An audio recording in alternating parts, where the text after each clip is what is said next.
Good evening everyone, this is Govind Kumar and I welcome you all on CDP cone Himanshi ma'am. तो आज का हमारा topic है पर्यावरण, जिसको हम इंग्लिश में EVS या एनवायरमेंटल स्टडीज कहते हैं। आज से आपकी हर सैटरडे और संडे को क्लास EVS की होगी, जिसमें आपको कुछ महत्वपूर्ण NCERT बेस्ड पॉइंट लिखवाए जाएंगे, जिसे आप अपनी नोटबुक में नोट करते जाइएगा साथ साथ में, और ये हर पेपर में आपको देखने को मिल जाएंगे। आप कोई सा भी पेपर उठा के इनमें से क्वेश्चंस सेम टू सेम देख सकते हैं। तो ये आपकी क्लास फर्स्ट है, तो चलिए क्लास को स्टार्ट करते हैं। पहला टॉपिक है जंतु। प्रारंभिक स्तर पर जीवों का वर्गीकरण कीटों, पक्षियों, रेंगने वाले व स्तनधारी के रूप में किया गया। सामूहिक रूप से इन्हें जानवर कहा जाता है। प्रारंभिक स्तर पर जो जीवों का या कीट पक्षियों का वर्गीकरण है या स्तनधारियों का जो वर्गीकरण है वो सामूहिक रूप से किया गया, इन्हें जानवर कहते हैं। पक्षियों द्वारा बनाए जाने वाले घोंसलों के बारे में कुछ बातें करेंगे हम लोग, और यहाँ से जो मेन पॉइंट्स हैं वो हमने लिखे हुए हैं, आप उन्हें नोट करते चलिएगा। पहला पक्षी है कौवा।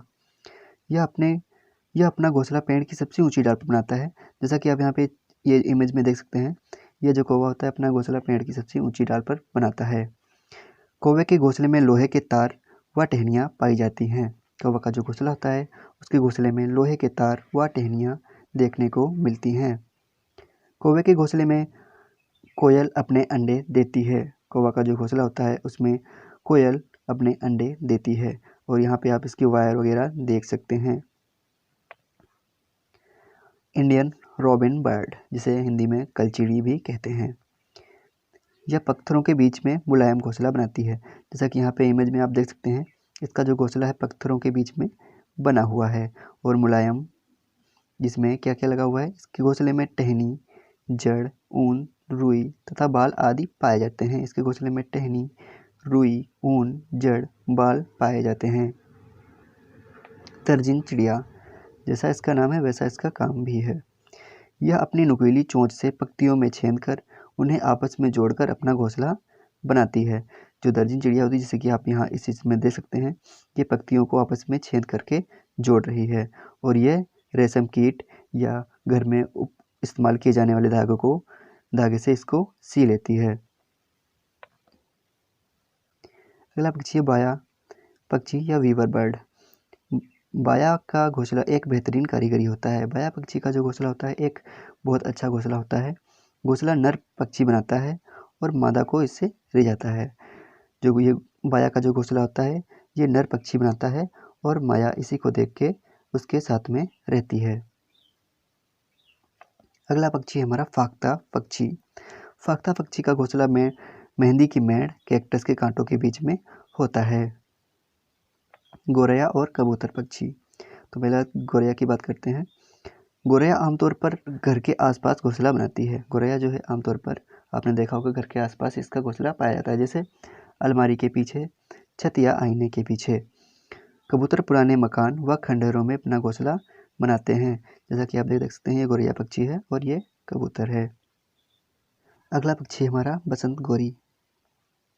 बसंत गोरी जो गर्मी में टुक टुक करते रहते हैं, पेड़ के तने में गहरा छेद बनाकर उसमें अंडे रखते हैं।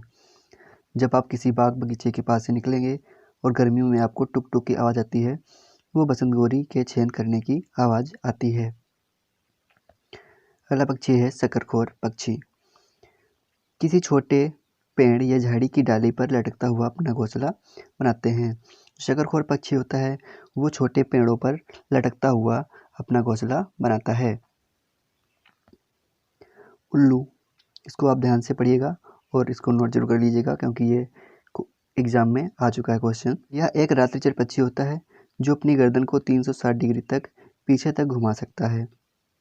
उल्लू एक रात्रिचर पक्षी होता है जो अपनी गर्दन को 360 डिग्री तक यानी बिल्कुल पीछे तक घुमा सकता है। अगला पक्षी है मैना, और लोग उल्लू और मैना में कंफ्यूज हो जाते हैं, तो इसीलिए इनको नोट करना जरूरी है। मैना अपनी गर्दन को झटके से आगे पीछे कर लेती है। उल्लू अपनी गर्दन को 360 डिग्री तक घुमा लेता है, वहीं मैना अपनी गर्दन को झटके से आगे पीछे करती है। और बगुला, जो कि हमारा आखिरी पक्षी है, इसके बारे में। बगुला भैंस पर बैठकर उसके कीटों को खाता है, जिससे बगुले को भोजन प्राप्त होता है तथा भैंस को कीटों से छुटकारा मिलता है। यह एक परजीवी कहलाता है। अब कुछ महत्वपूर्ण बिंदु दिए गए हैं जो कि हमने एनसीईआरटी की बुक से नोट किए हुए हैं। इनको भी आप साथ साथ में नोट करते चलिएगा। पहला है, पक्षियों के पंख उड़ने, सर्दी से बचने हेतु रूपांतरित होते रहते हैं। पक्षी अपना घोंसला बनाने के लिए अलग अलग चीज़ों का इस्तेमाल करता है। जैसा कि अभी हमने देखा, जो कौवा होता है वो अपने घोंसले में वायर, तार वगैरह का इस्तेमाल करता है। वहीं जो अन्य चिड़िया या पक्षी होते हैं उसमें अपना रुई, बाल वगैरह का इस्तेमाल करते हैं। पक्षी केवल अंडा देने के लिए घोंसला बनाते हैं।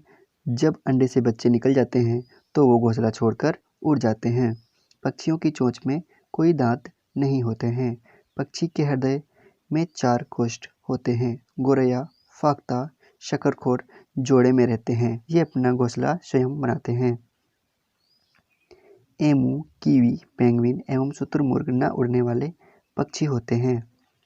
पक्षी की हड्डियां खोखली एवं हवा से भरी होती हैं। अधिकतर पक्षी एक समय में 2 चीज़ों को देख सकते हैं। पक्षी को देखने हेतु अपनी गर्दन को ज़्यादा घुमाना पड़ता है क्योंकि उनकी आँखों की पुतलियाँ घूम नहीं सकती हैं।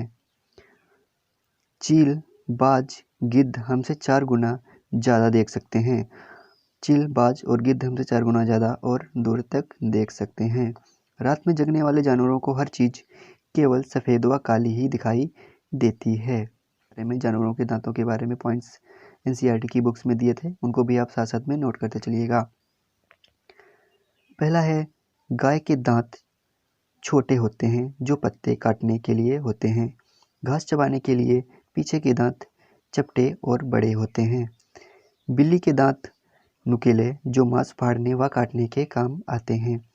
वहीं जो सांप के दांत होते हैं वो नुकीले होते हैं, पर वह अपने शिकार को चबाकर नहीं खाता है, पूरा निगल जाता है। गिलहरी के दांत हमेशा बढ़ते रहते हैं। दांतों से काटते और कुतरते रहने के कारण इनके दांत घिसते भी रहते हैं। आज की क्लास यहीं तक। अगर आपको क्लास अच्छी लगी हो तो क्लास को लाइक, शेयर, सब्सक्राइब कर लीजिएगा। आपको मिलते हैं कल